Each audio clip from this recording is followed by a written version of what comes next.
Earthquake का नाम तो आप सबने जरूर सुना होगा। जी हाँ, वही अर्थक्वेक्स जिसने म्यांमार के जनजीवन को अस्त व्यस्त कर दिया है। लेकिन क्या आपने यह सोचा है कि अर्थक्वेक्स आखिर आते क्यों हैं? कौन से वो फैक्टर्स हैं जो अर्थक्वेक्स के लिए रिस्पॉन्सिबल हैं, या फिर क्या इन्हें टाइम नहीं रोका जा सकता है? आज के इस वीडियो में हम अर्थक्वेक्स से रिलेटेड इन्हीं सवालों के जवाब ढूंढने वाले हैं, और वो भी एनिमेशन के थ्रू। इस वीडियो में हम एनिमेशन के थ्रू अर्थक्वेक्स को समझने की कोशिश करेंगे, लेकिन हमें अर्थक्वेक और सुनामी को समझने से पहले टेक्टोनिक थ्योरी को समझना होगा। टेक्टोनिक थ्योरी के अनुसार अर्थ का लिथोस्फीयर बड़ी बड़ी रॉक स्लैब से बनी हुई है, जिसे हम लोग टेक्टोनिक प्लेट्स कहते हैं, और इनका स्ट्रक्चर ऐसा होता है कि आपस में एक दूसरे से पजल्स की तरह फिट हो जाते हैं, जैसे जिगजॉग पजल्स हम लोग खेलते हैं। यहाँ ध्यान देने वाली बात यह है कि यह टेक्टोनिक प्लेट्स हमेशा मोशन में होते हैं, और यह जहाँ एक दूसरे से मिलते हैं उन्हें हम लोग बाउंड्री कहते हैं। यह बाउंड्री या तो कन्वर्जेंट हो सकती है, या डाइवर्जेंट, या फिर ट्रांसवर्स हो सकती है। वैसे तो देखो, अर्थक्वेक का सिंपल मतलब होता है टेक्टोनिक एक्टिविटी की वजह से अर्थ में ट्रिमर्स होना, मतलब कि झटके आना। लेकिन आखिर ये होता कैसे है भाई? कौन से वो पॉइंट्स हैं जहां वह ओरिजिनेट होते हैं, और इनके अर्थ सरफेस पर क्या इंपैक्ट्स पड़ते हैं? आइए समझते हैं इस चीज को भी।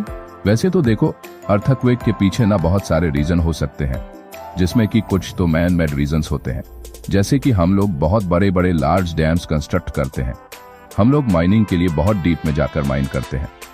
ये सारी चीजें ना अर्थक्वेक के लिए रिस्पॉन्सिबल है, लेकिन मेजर अर्थक्वेक के पीछे मेनली प्लेट टेक्टोनिक्स और फॉल्ट जोन्स का रोल रहता है। अब इन्हें हम एक एक करके देख लेते हैं। जैसे कि हमने पहले भी देखा कि अर्थ के अंदर की टेक्टोनिक प्लेट्स हमेशा मोशन में रहती है। इसका मतलब यह है कि एक टेक्टोनिक प्लेट अगर दूसरे प्लेट टेक्टोनिक प्लेट के संपर्क में आती है तो बाउंड्रीज फॉर्म करती है, और यह बाउंड्रीज अगर एक दूसरे के ऊपर स्लिप करती हैं या उनको पुश करती हैं तो वहां पर कुछ ट्रिमर्स या झटके देखने को मिलेंगे। अब यह बहुत स्लो होता है, लेकिन इसी स्लीपिंग या पुशिंग की वजह से हम लोग देखते हैं कि कन्वर्जेंट बाउंड्रीज जहां पर भी पाई जाती है वहां पर पावरफुल अर्थक्वेक्स आते हैं। एग्जाम्पल के तौर पर आप अपने हिमालय को ही देख लीजिए। एक तरफ यूरेशियन प्लेट और दूसरी तरफ इंडियन सबकॉन्टिनेंटल प्लेट। यह दोनों एक दूसरे के पास में आते जा रहे हैं, जिससे कि हिमालय का फॉर्मेशन भी हुआ है।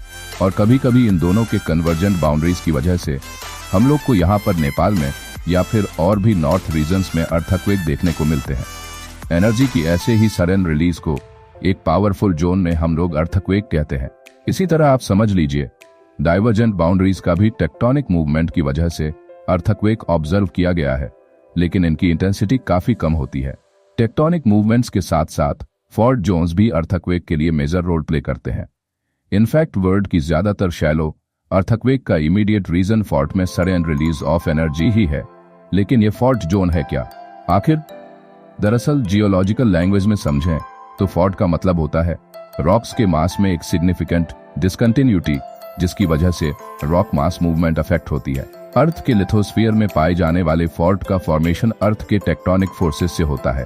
टेक्टोनिक फोर्सेस की वजह से टेक्टोनिक प्लेट्स हमेशा मूवमेंट करते हैं, लेकिन कभी कभी दो प्लेट्स आपस में लॉक हो जाते हैं और मूवमेंट के लिए स्पेस ही नहीं रहता, और इसी दौरान यह प्लेट स्टैटिक सिचुएशन में रहता है। लेकिन टेक्टोनिक फोर्सेस इन पर लगातार एक्ट करती रहती है, जिसकी वजह से इन टेक्टोनिक प्लेट्स में स्ट्रेस बिल्ड हो जाता है, और इसी स्ट्रेस की वजह से इन प्लेट्स में क्रैक या फॉल्ट डेवलप होता है। और यह भी अर्थक्वेक का एक बड़ा रीजन है।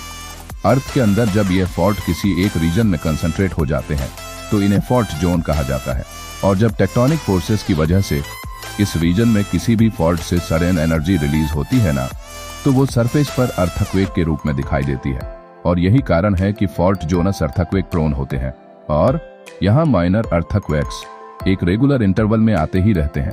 फॉल्ट के जिस पॉइंट से यह एनर्जी रिलीज होती है उसे हम लोग फोकस कहते हैं, और फोकस वाले पॉइंट के ठीक ऊपर अर्थ का जो सरफेस है ना, उस पॉइंट को हम लोग एपी सेंटर कहते हैं। यह एपी सेंटर ही है जहां पर अर्थक्वेक की सबसे पहली वेव अर्थ सरफेस पर पहुंचती है। यहां आपको एक और बात बता देते हैं कि फॉल्ट से जनरेट हुई अर्थक्वेक्स की इंटेंसिटी भी फॉल्ट के स्ट्रक्चर पर डिपेंड करती है, यानी कि फॉल्ट का डायमेंशन जितना ज्यादा होगा उससे जनरेट हुई अर्थक्वेक की इंटेंसिटी भी उतनी ज्यादा होगी। टेक्टोनिक मूवमेंट्स और फॉल्ट्स के अलावा एक और नेचुरल रीजन है जिसकी वजह से अर्थक्वेक जनरेट हो सकता है, और वो है वोल्कानिक एक्टिविटी। लेकिन वोल्कानिक एक्टिविटी से जनरेट हुए अर्थक्वेक्स की सीवियरिटी और एक्सटेंट काफी लिमिटेड होती है। आशा है आप सब अब अर्थक्वेक्स के बारे में समझ गए होंगे। ऐसे ही इंटरेस्टिंग फैक्ट्स के लिए हमसे जुड़े रहें और हमारे चैनल को सब्सक्राइब कर लें। धन्यवाद।